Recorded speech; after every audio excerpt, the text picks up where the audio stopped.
આજે હું રંગપડિયા પરિવારને આંગણે હું પધાર્યો છું ને, તો આ મારી યુવાન બેનો દીકરીઓને મારે એક જ બે હાથ જોડીને વિનંતી કરું છું કે તમારા બાપની ઇજ્જત જાળવવી હોય ને તો તમારા હાથની વાત છે હો.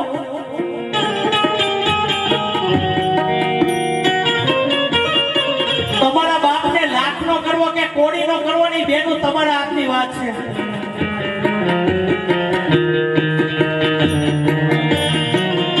હારી હારી ગાડીઓ જોઈને, હારા હારા મોબાઈલ જોઈને, હારા હારા કપડા જોઈને બેનું મોહી ન જાતી. કારણ કે આ દુનિયામાં 90% આઈટમ છે ને બગસરાની રખડે છે. દેખાડવાના પણ કંઈક જુદા હોય ને ચાવવાના પણ કંઈક જુદા હોય બાપ.